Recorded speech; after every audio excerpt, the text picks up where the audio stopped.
chronicles the rise and fall of Asaram Bapu. Then we have Anurag Tripathi. Please join us. He is an investigative journalist who has worked with leading print and electronic groups. His many investigations include Operation Jhootha Sauda, examining the empire of Gurmeet Ram Rahim's empire of exploitation, alongside his book Dera Sacha Sauda and Gurmeet Ram Rahim, a decade-long Baba Ramdev rushing to get a court injunction restraining its sale, and it's called Godman to Tycoon, the untold story of Baba Ramdev. And Ushinor Majumdar will be moderating this very interesting session.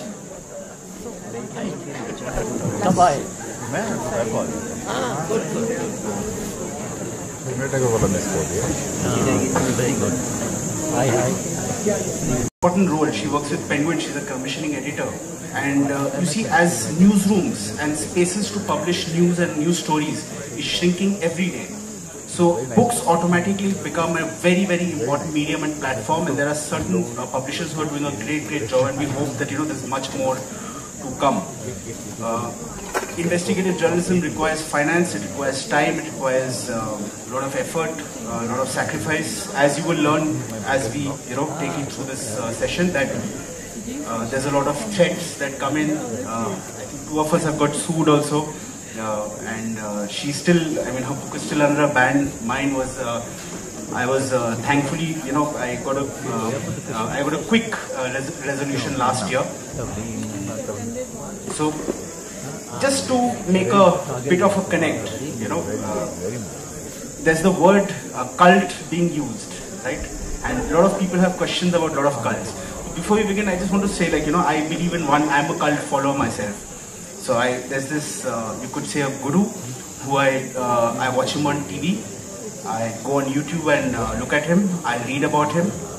And I watch his every move. He doesn't say much, often like Ramana Maharishi keeps quiet. But I belong to what is called the cult of Messi. So the point is that many of us have this cult-like following, or cult-like devotion, or tendency to form a cult around people. So cult or forming a cult is not necessarily wrong. But the problem is, when that cult or the guru behind that cult, he takes a few steps outside of his domain. If you've read Mr. Khushwant Singh's non-fiction, and this morning I was just going through it again, he's written a bit about, Godman, and I'm told Nilofer told us that it was one of his pet topics, and it was pretty impressive. So I went back and I refreshed what I read earlier. And it's pretty amazing the way he had gone about it. He had looked deep at some of the godmen, in fact pulling up Satya, the Satya Saiva, the man with the afro. So godmen and investigating them is not anything new. Like if you look back at Satyajit Ray, he'd done this fictional take on a godman, the man who got a sun to rise through while looking outside the train. So there's lots of that. But I think what we have looked at is looking at the entire cult and what supports it, right? So Priyanka, amongst us, she has actually been following religion for quite some time, and she looks specifically at the business of religion. Anurag and I have been more looking broadly at many things, and probably for me this also overarches with my other work on financial investigations and looking at financial crimes. Same for Anurag partly. So he's been an investigative journalist for a long time. We worked together in Tehelka, when it used to be pretty impressive and impactful at one point. And we used to meet often on the field, and we became friends, and we still keep meeting and collaborating, and that's how a lot of investigative journalism works. Now, Priyanka,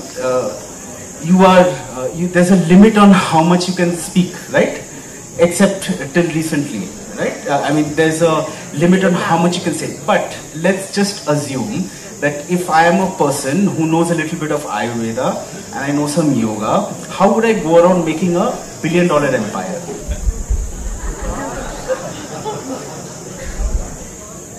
I don't know about you, but I can talk a little bit about what I've seen done. And it was incredibly impressive how someone who has lived a very public life for the last 20 odd years has gone on from being someone who taught yoga in small groups, sold Chavanprash on a bicycle, to becoming an iconic yoga teacher on television. I'm sure all of us remember that time when everyone in the house would turn on the TV at 5 in the morning and begin doing Bhastrika. From that point to grow into, to sort of expand into Ayurvedic medicines, and that created a kind of mass following with a direct relationship with millions of people across the country, which allowed for a, if you will, a ready-made vote bank. It goes into the social construct that allows these kind of groups to flourish, where there is, you have a vote bank, I'm a politician, there is a natural alliance that gets created. And that sharing of power, of influence, often works to the detriment of the larger population. So anyway, going back to having, starting an empire of Ayurvedic medicines, to then having political ambition yourself, which didn't go very well. All of us remember the Ram Leela Maidan. And then realizing that maybe it was easier to build a business empire. Yeah. So, I'll come to Anurag. I have a very, there's a question that I'm always asked. I'm sorry, I'll be hamming between being a speaker and a moderator also. But there's a question that I'm frequently asked, which is that, why do people follow them? What makes them gather such a following? So we'll start off with Anurag answering this question. How did Gurmeet Ram Rahim and Dera Sacha Sauda build such a huge cult following, one that was willing to come over and take a town on his behalf, as we saw in Chandigarh? See, it's a cocktail of politics and the local, the guys who are responsible to take care of the law. And also there is a social system which works. In Sikhism also there is a hegemony which is in place, right? So the people who are marginalized, when they are not, when they see that when they go to let's say they go to a police station, they complain about something, right? And they are unheard of. And then they see there's a Baba who is going with a fleet of 99 and 100 cars and all. And see, it's pretty impressive, everybody is right from the ruling party politicians and the civil services lobby and all are falling on his feet, taking his ashirwad and all. He says he's all damn so powerful, So he just walks to the ashram, he takes a membership and becomes a member of that cult, and he somehow approaches the prabandhaks, the people who are managing the affair of, like in case of the Gurmeet Ram Rahim Singh. He says, boss, the thing is my land was grabbed and this is the issue, and I went to court, I went to local police station. Nobody heard me actually, because there was some powerful acting, people were causing hindrance in the justice. So he says he picks up the phone, he makes a call to the top cop, and things have been sorted out. Then that man gets a kind of confidence. He says that, okay, fine, if something bad is going to happen to me, this guy is going to take care of me, and then that is the beginning of the entire stuff. So when your system is not in place, when you don't have proper mechanism where the marginalized people are properly represented in the society, and given their rights are if they ask for their rights, they are not they don't get answered to, right? So these kind of cult are the reason why, this is the prime reasons why this kind of marginalized people go and seek the blessings of these government. Priyanka, there's a specific question here. I'm one of the lucky few people who picked up her book before it got banned. And you've also spoken extensively about the role of media, TV media, right?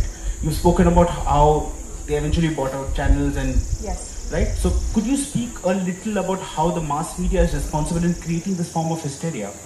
Yeah, so I'm going to go back for a brief moment to that earlier question and then connect it to yours. I spoke earlier about a social construct in which works as an enabler for the breeding and growth of these kind of cults. And one of it goes from where I stand and from what I've understood. It seems to me that our educational system, which trains us to remember what has been told to us, to listen, to not ask questions, to accept, to not debate, has created a certain sense where you don't question your teacher. Then you have the whole Guru Brahma, Guru Vishnu, Guru Mahesh. The Guru becomes a living symbol of Hinduism's highest trinity. You don't question your Guru. So that is one existence. The second is, again, going back to what he just mentioned, the marginalization of people, the sense that we have, if you're not well connected, if you're not very well educated, between your life is on the edge of a knife. One good push and you're in an abyss. At that moment, a person comes to you and says, hand over the reins of your life to me, I have all the answers for you. You can see how it is so seductive to believe that maybe this guy knows something that I don't, and maybe he has a resolution to my problems, and therefore I choose to place my faith. And the minute you've given faith, it's blind faith. You don't question your Guru. It ties up very neatly to work to the advantage of people like Ram Rahim. In this whole hysteria, the media definitely plays a very critical role, especially in the case of, in creating the icon of Baba Ramdev. His influence began with him teaching yoga on TV, where for the first time, in late 1998, you had Madonna talking about Hatha Yoga, and Chrissy Turner on the cover of Time doing a butterfly pose. So in our cities, we were already looking at yoga. Are we missing something here? But finding a good yoga teacher was very difficult. Here was a great accessible way where he came to your home every day. You just had to flip on the channel, and it created that kind of following which allowed him to then pursue his ambitions in a way he would not have been able to do if it hadn't been for that crazy following that TV gave him. And then, of course, the newspaper articles and the constant coverage that he got was something that helped him create that platform where he could give shape to his ambitions of the future. Before we move on to that, as a role of the media, I just want to highlight this thing. I'm sure that you must have followed the verdict of Gurmeet Ram Rahim Singh, the entire whatever folded out in 2017. In 2002, there was a journalist who was operating an eveninger, 2-page eveninger, Pura Sach. This man wrote against Gurmeet Ram Rahim Singh, and this man was shot dead in front of his house. 2002, right? Since 2002 to 2007, when we got to know about by some anonymous source that he gave us some papers and all to further investigate the issue, not a single mainstream media mentioned that this honest journalist was killed in front of his house in Sirsa for doing his job. In 2007, we invested a lot of time in investigation. We just for good 5, 6, 7 months, we were chasing this story. We broke this story, and after that CBI took the cognizance of this story, and the case was again, they tried to contact the survivors and they took their statements and all. 2007, as a Guru Ki journalist, I was very hopeful that we have done a fabulous job and this man will be behind the bars. And I was calling out everybody, so see this thing, what we have done, this operation, what we have done. I'm sure that this man, after knowing so much of what he has done, we were very sure that he will be behind the bars soon, because law will take its course now. But what I see is that we went into a certain kind of depression. In 2011, I was working in an office, and what I see is that this man is walking with all his bodyguards, and the editor of the channel is just like he's willing to even touch his feet, and this man is sitting in the editorial room, and the guys are taking interviews, and he's been like hailed as a star, you know. I mean, love charger, and you know what all happened. So my question here is that when you say the role of media, I'll say in 2002 itself, if the mainstream media has really taken its role responsibly, I'm sure that by 2017, lot many murders and all the other cases could have been easily avoided, you know. So media is completely complicit in this Gurmeet Ram Rahim Singh case. He had made this one criminal into a some kind of a star. And all the top anchors of the channel, you take any of the channel, I mean, I don't want to name, you must have seen on the TV, it's not worth taking the names also now. So they were having like shows on him, they were like, when they used to release movies, this guy, they used to have like shows for half an hour and all things like that. And the ads of Gurmeet Ram Rahim Singh were all over splashed on this mainstream channel. So yeah, that is the whole thing. So yeah, of course, you know, I would have to personally, I would have to blame the mainstream media too, and we're seeing how further it's sinking. I mean, I have two of my former editors sitting in this session, they're also here, and I would say that I've been lucky to have some people who've been you know, who had the backbone to support this kind of work at certain times. Of course, it's taken a lot of convincing, but again, like, you know, just to, I don't want to take away spicy stories of Asaram away from this. And you know, the thing about Asaram is, or let's say that, okay, like, you know, very frankly, I'm not a person who understands much about religion, nor have I studied religion, nor do I, you know, go really deep into religion, but I do rely on certain people and sources.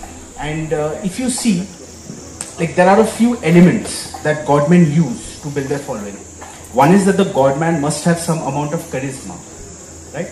They have great orators. You know, if you listen to Asaram, and here again, like even before, let's say, Astha channel or these channels came about, there were these video cassettes, if you remember, right? Before that, there was audio cassettes also. And there again comes the business model, because they would sell these audio cassettes and video cassettes right outside all the satsangs that they would hold in various places. So one is the charisma, the oratorial skill. The other is the godman has something which is what I call baby food for the soul. Okay? So you have a drug problem. You have a drug problem. He's got something for you. You've got a financial issue, or you want to become a businessman. He's got something for you. There are women who get beat up in the houses. They go to this godman, and the godman gives them some magic mantra. And interestingly, that brings me back to Mr. Khushwant Singh, because, you know, if there's that, you know, there's that chapter or that essay called Son of God, which is his interaction with God-man or a godson, whatever you call him. And he speaks about, like, you know, this elusive tidbit or a trinket.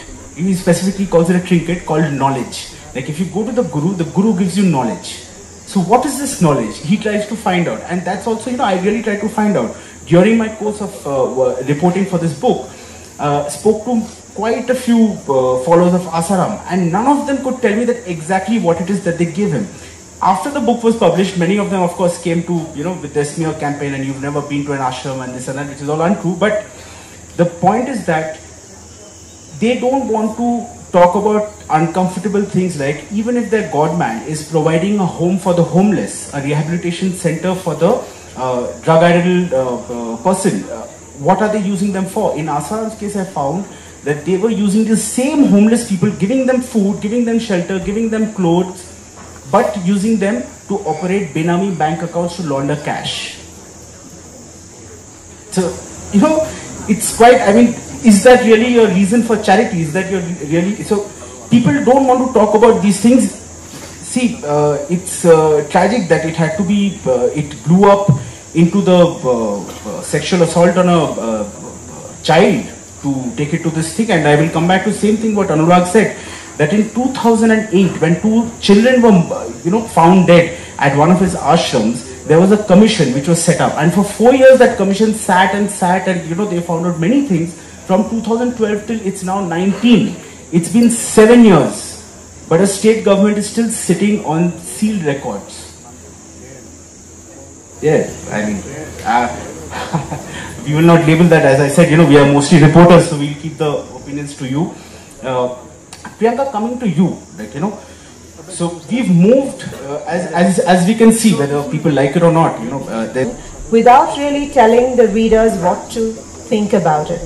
These days we have so many opinion makers, social media, a lot of the journalism is about what you should think about something that's happening without really knowing all the facts. And I think there's a confusion about what a journalist should be doing. We are not opinion makers. Our readers are smart enough to make their own minds up. It's our job to get out there and get the facts. At the same time, I'll ask, all three of us should be answering this question, but I'll begin with you, Anurag. That is that it's pretty challenging and daunting work, right? So what is the biggest threat or challenge that you faced while reporting on this guy? If you can just give us one. See, in this particular case, as an investigative journalist, first of all, Kushnor, we've been trained to dig deep, right? And we know that we are not doing any favor to the society by doing this. We are just doing our job. And because we are doing this, so there are certain precautions definitely you need to take. But what I feel is most essential is a strong backup from the editors and the magazine or the organization what you're working for. We were fortunate that we worked in Tehelka and we had so editors who said, okay, go find and go and dig the story, and we are backing you up. Nowadays, what is more challenging is that the ground reporting is absolutely missing. You don't have that much of luxury or time. In our case, we were given like 4 to 6 months to dig the story, so we were fortunate that we traveled a lot of places in Haryana and Punjab. But threat. Talking about threat, definitely threat. You being like getting that threats. I've been getting that threats. I'm sure that she been like not that threat as of now, but she's dealing with the case. So when this story broke in 2007, when we broke this story, so this guy who was representing Gurmeet Ramnain Singh, this story was played on a national channel. So somehow this anchor goofed up and he took the name of the two reporters who were covering that. He took my name and my colleague Atma's name. And the first thing he told us that representative of Gurmeet Ramnain Singh that we'll find them. So he was very, very confident, and that was the time when we were told to switch the houses. And as of now, I remember in this last 12 years actually, we have shifted more than like 14 to 13 houses because that's how. And important part was that time when I was doing that story, I just plugged out the connection of TV from my house because my wife was pregnant. She was like 3 months, 4 months. This thing. So getting calls on your office landline number, people protesting in front of your office, and in this case, Gurmeet, it became more critical for us because he has this jihadi jatha, this Qurbani jatha kind of thing. The guys was down the top of her head. They were willing to do anything. So, but then when somebody was asking me last time that why you chose to do this story, because someone has to do it. Kushnor, as a journalist, we can't just shy away that okay, it's going to cost us a lot, so we should not do this. You have done a lot of reports. I have seen that in Punjab about this drug issues and all. You've been facing the threats as of now. So as a journalist, as Priyanka rightly told, we are not the opinion makers. We are whenever we get a lead, what we are supposed to do is follow the lead, do our job honestly, present the facts, and let the people decide and make up their mind. So we are no way a star actually, we are just a ground hard working journalist who believe in groundwork, right? Right, we'll leave the stardom to the anchors. Priyanka, there's a question. I'm very curious to know, at any point did you assume any kind of fictitious or undercover activity or identity in order to, while you were reporting, in order to keep yourself safe? No.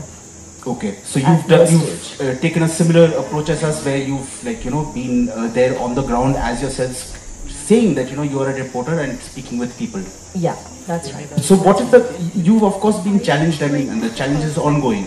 Yes. So I mean, there's not... There is a big distinction between the subjects of your book and the subject of mine. Of course. And with me, the challenge has been more about getting the story out. My book was injuncted 3 days after it came out, and I only learned about it in the newspapers. I had no idea that he had gone to court, and it was an ex parte injunction. We've gone through a couple of years of trial court that lifted the ban. Then there was a partial injunction, and now we are in the Supreme Court. So that's where the case is at. And we are sure that eventually freedom of speech will prevail. And I trust the judicial system to do the right thing. Yeah, I mean, it's a pretty strange situation because and it's a pretty pressure building, you know, because I got death threats. I got 3 or 4. 2 of them have been turned into FIRs by the Delhi police. There's couple of other threats and other things, and last year, just when my book was about to come out, we ran an extract, and it did pretty well. It went up, like it became a bestseller on pre-orders, and that is when they decided to sue me. So here's a conversation that I heard which happened, which an insider from the ashram told me later. Apparently they were picking, you know, which state to choose, like, okay, like, you know, MP and Rajasthan, government has just changed, we can't do it there. Gujarat, we've been sued. Maharashtra is dicey. So let's pick Chandigarh. Not realizing that, you know, I'll turn up with 4 or 5 friends, you know, I have a lot of friends in Chandigarh, so they all turned up to support me. Thankfully, like, you know, the judge decided not to stay. But yeah, it's not everyone it can be that easy. It also depends, you know, because if you've seen, there is another godman that some of you who live around these parts would know, which is Rampal Baba, right? And some of you might be privy to how he took over entire states and cities at a time. There would be 2 matters, you know, in Hisar and in Rohtak, and they would just, you know, his people would, they would wear uniforms, they would have batons, they would just take over. They took over the courts, they took over the law and order systems. When the matter came up in the Punjab and Haryana High Court in Chandigarh, they decided to take over Chandigarh, an entire town. Yeah, and to arrest him, you would not believe how much it took. Apart from 5,000 security personnel, it took some 25 crores and people from 3 states in order to, you know, stop him and arrest him. There was a war, literally a war, which went on for a day and a half till he could be arrested. So that is the clout of a godman. That is what, you know, society and law and order is up against.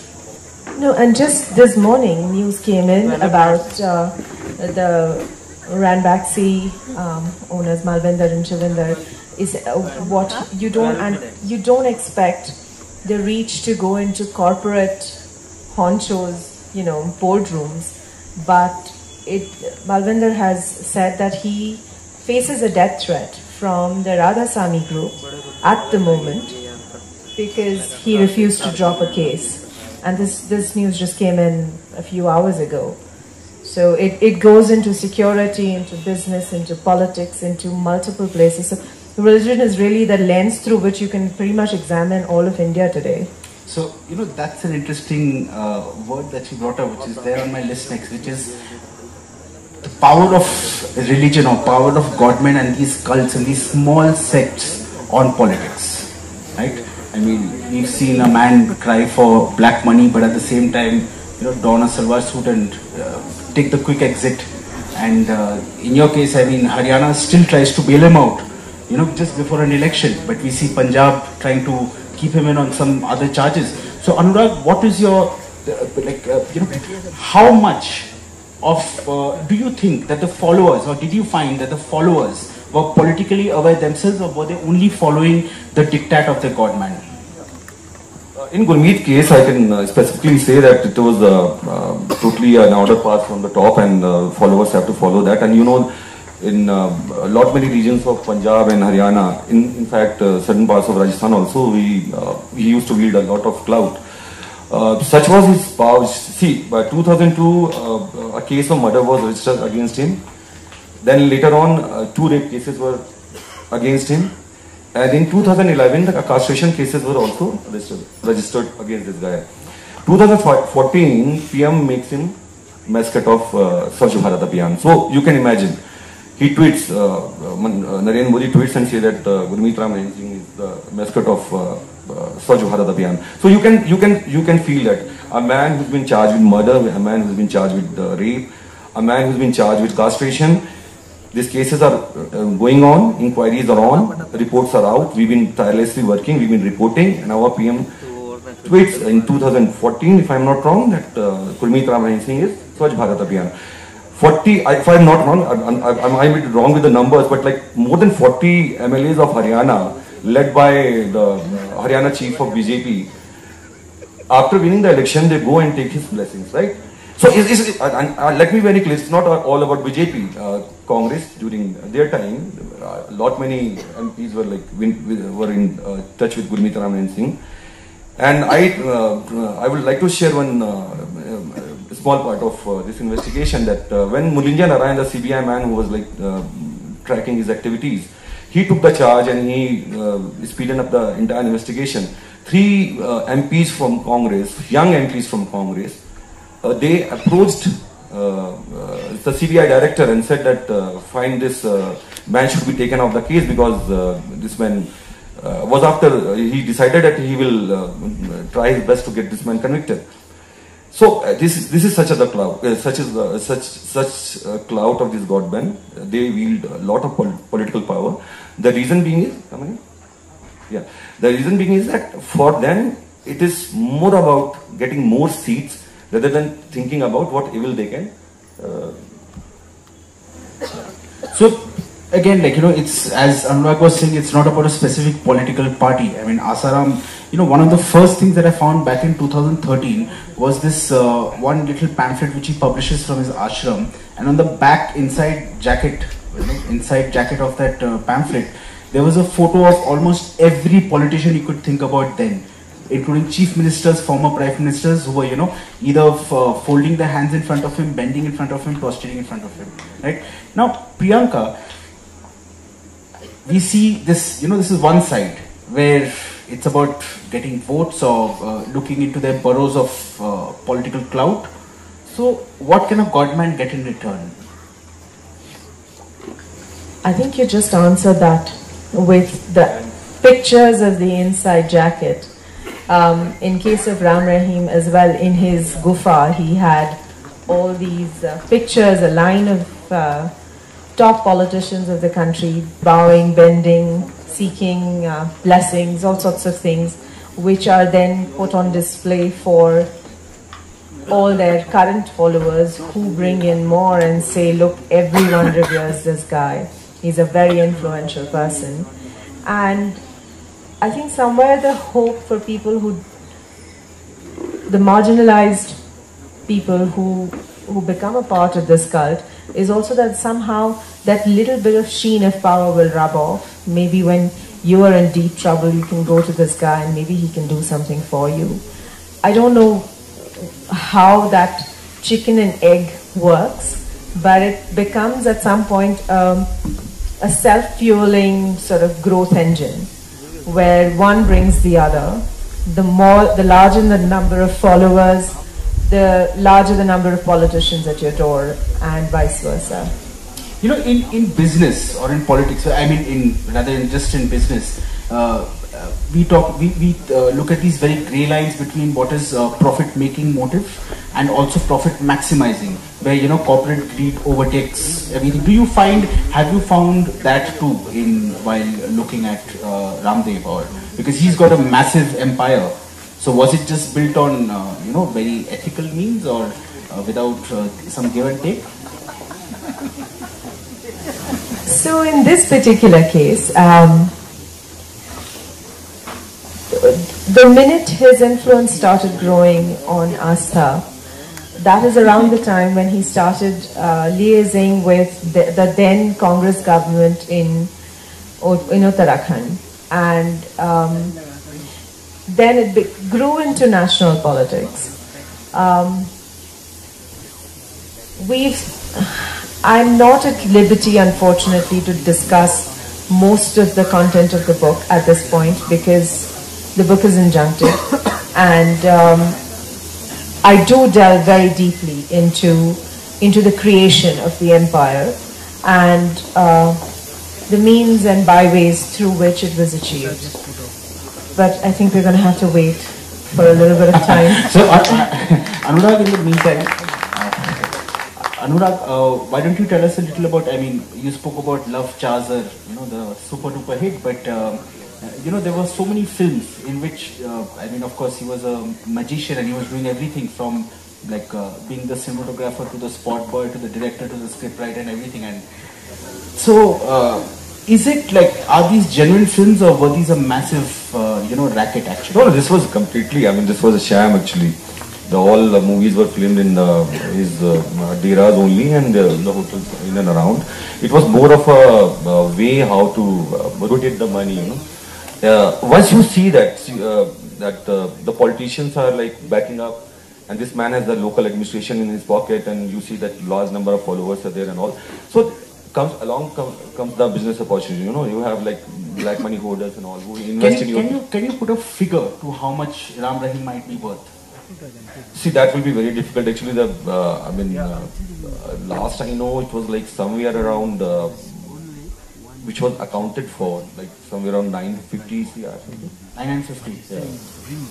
And then he has a lot of, I mean, the thing is that the way the money is invested in Dera is that, okay, if I have a black money, what Gurmeet will do is that he will say that, boss, okay, fine, मैं एक च्यवनप्राश या एक biscuit की company launch कर रहा हूँ और आप इसमें इतने पैसे लगा दो, just put that much money into that, and उसके बाद में क्या है कि तुम्हारे जो 50 लाख लगे हुए हैं उसके वो घाटा दिखा करके और तरीके से पर्चियां काट करके. How did he hold these companies? Were they held in his own name? No, not at all. There were Dera Prabandhaks and other followers, so he never held anything in his name. Actually, that way he was very clever, and there was trust which was holding the most of it. Right. So the point I'm also trying to make is that you've heard of people who launder cash, and how do they do it? So these shell corporations, maze of corporations, cross holdings. Then they'll do it through I can tell you some. I mean, there are many people who've already been busted, but promoter groups, companies, several companies in which funds are being round tripped, including that's how they did away with that's the reason for the size of your huge debt in India. So you will find like a driver is a driver of a particular chairperson is a director in a massive multi-crore company, and you don't know, I mean, how did he become the managing director of that company? So the gurus, or these specific gurus that we're talking about, let's not paint everyone with that same brush, but these specific gurus, this is what they did. In Asaram's case, what he was doing is that, okay, I can put a figure to it. It's anything between 20,000 to 50,000 crores. Now I'm giving you a wide range. The income tax notice for 6 years alone was around 6,000 crores without interest. Okay, so you can imagine. I mean, that amount of money is huge. Look at the number of properties. It's around 175 pieces of property, and they are huge ones. Like today we are talking about, or we are reading about the Radha Swami Satsang Vyas, and there's a major charge being made against them. And look at the amount of real estate that they do have. So the point is that how did they get all of this land? In Asaram's case, he was actually taking it over everywhere. There's a very funny story in Madhya Pradesh, in a particular place. He went into some disputed property of a plant. The plant was no longer functional. There was some dispute, industrial dispute going on. So he went in saying in 1999, saying that he'll do an anushtan or a satsang for about 7 days. So 99, this is 2019. He's still not come out of that property. He still holds it. So that's, this is how, it's just muscling in, it's muscle power. And that muscle power is what I think Priyanka was talking about, is this ecosystem of give and take. There's this engine. You don't know which came first, the chicken or the egg. But what is interesting is that all of these gurus seem to have started from very, very, they're great entrepreneurs. They've started from very, very small places themselves. Like Asaram, now this is slightly, I mean, many people believe this, many don't, but he used to sell alcohol on the same places where he built his first ashram. And in Gujarat, that's, Gurmeet Ram Rahim used to drive a truck.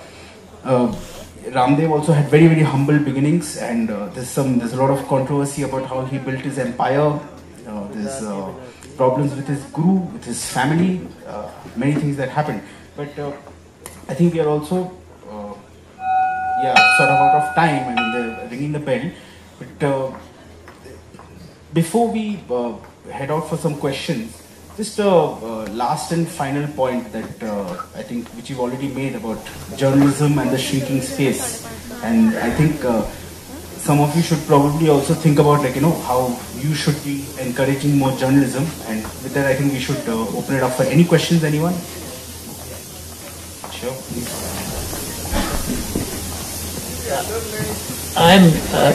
You had mentioned about how many followers, some of these godmen attract. The question I want to ask is, well, amongst the followers that Ram Rahim attracted was Yuvraj Singh and Harbhajan Singh, the two cricketers who were his disciples and followers. The question I want to ask is this a failure of organized religion, that they go towards these godmen? Somehow organized religion cannot attract these people, so they are attracted to these godmen. That's the question I would like to ask. Sir, the thing is that this is my point of view actually. I totally agree with what you said. And any religion is not immune to the fact that there are caste system, and there are people who having a say in gurdwaras or mandir, or for that matter in masjid. So there will be certainly in every religion there will be marginalized people who are not taken proper care of, or not given enough parity with others, and that really is one of the reasons which I believe that they tend to divert towards these kind of fake godmen. So, gentleman there.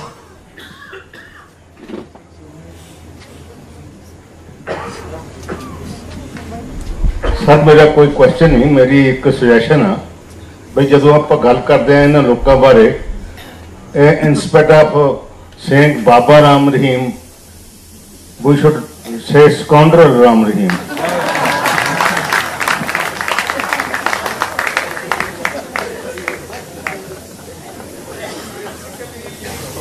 There's a gentleman in the back. Who's getting the mic, please, sir? Build them up for their own selfish interest, and then when the things go beyond a thing, like nobody knew Baba Ramdev or Asaram or Ram Rahim Singh, but media channels or houses for their own publicity and to sell the idea, they brought them in, and then when they started making money and they came into limelight, then they started selling it in the other way around. If I was a media owner, at this juncture, I would tell you that you should subscribe to the media, and then you wouldn't have this problem with advertisements. Yeah, and sir, in Gurmeet Ram Rahim's case, it was one of the journalists who was shot dead in front of his house for doing a story against Gurmeet Ram Rahim Singh. So you can't just solely say that it was media who's not playing the role. A honest journalist was playing his role. You need to filter it out. Who is doing his job, who is not doing his job, and that's your responsibility to ensure that you are supporting those media persons who are really putting their life in danger to bring the truth out.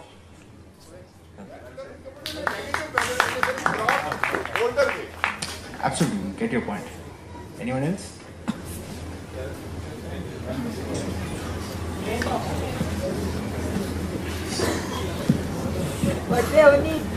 Hello, Jack here. My question is to Mazumdar. Yes. You all are doing fabulous jobs to exposing these fake godmen, respectively Gurmeet Ram Rahim, Asaram and Ramdev.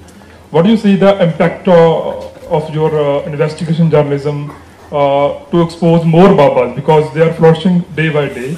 And what do you see the future of the investigative journalism in this field?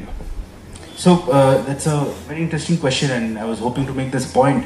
The impact, sadly, is really shrinking in India. At one time, you could write a story of 250 words and it could stall Parliament, right? I just saw Rajesh Ramachandran here also. He had held up Parliament with his Balco story. I think it was all of 300 words or something.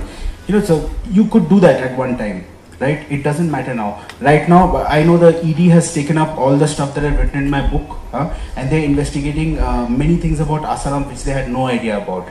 Okay, but they will not give me credit. That's fine. They have not come to me for the documents, but instead I've put them all out in my, I've given them leads and links to the things. And of course, we are not, you see, we are not investigators. We might be investigative journalists, but there's so much we can do, which can be leads and which can give you big things, right?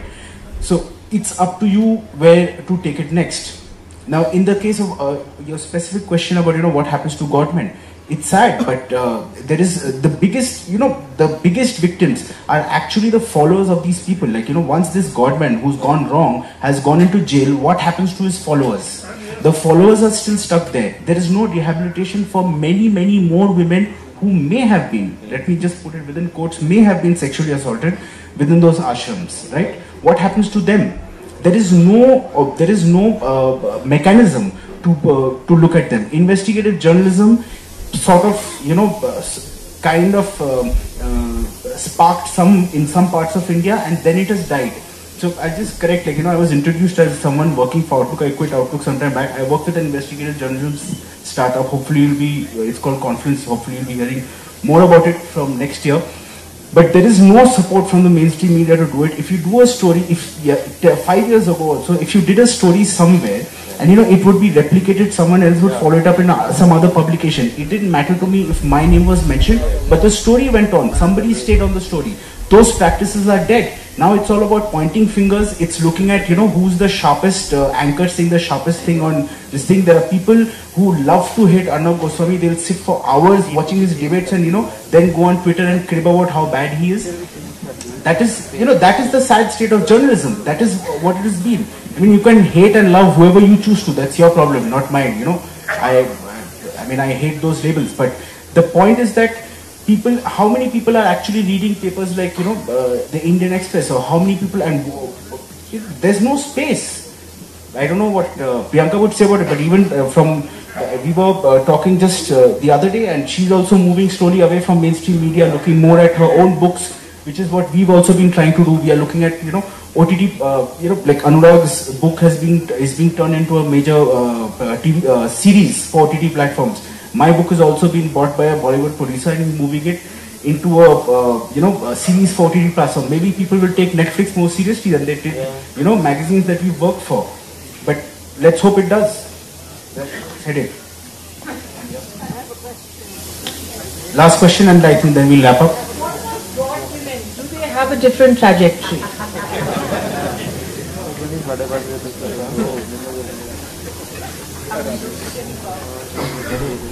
No, I mean, see, as of now, whatever I've been investigating in this kind of region thing, I haven't met a god woman. Actually, I have not. But yes, we definitely got leads on many god women. Actually, they are more. See, I can say they are not that fierce and. So Asaram's daughter has become a god woman herself, and she's sort of creating herself into becoming his true heir and successor. We'll take that last question from the gentleman in the back. You wanted to ask a question, sir? Yes, and I think we'll wrap it up with that.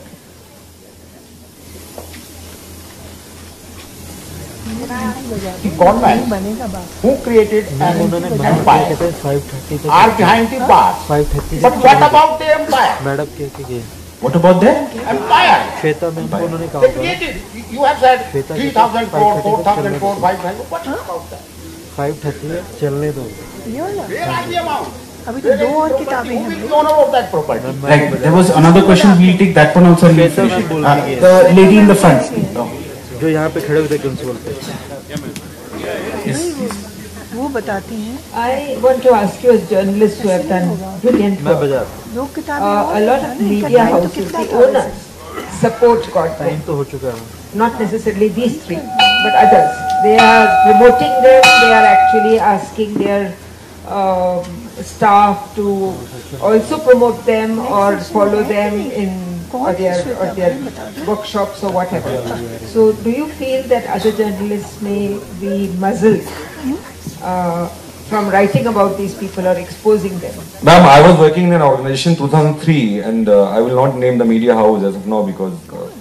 So I was a city reporter. I was more into covering civic issues and all.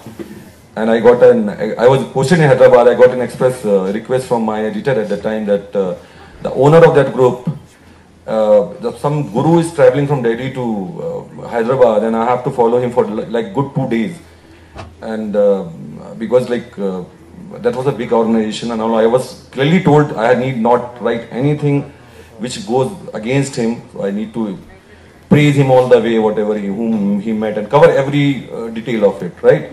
And perhaps that was my last year when I was with that organization. I decided to quit rather than stay there.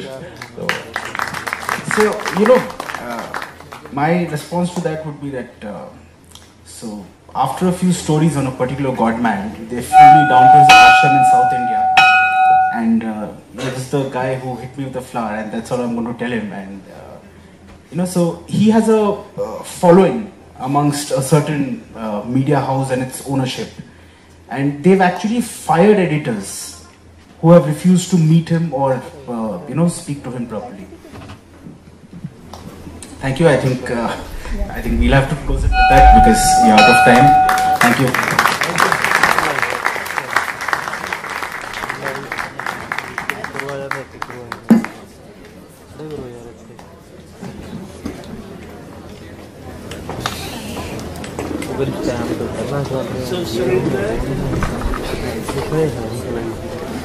I think we put forward.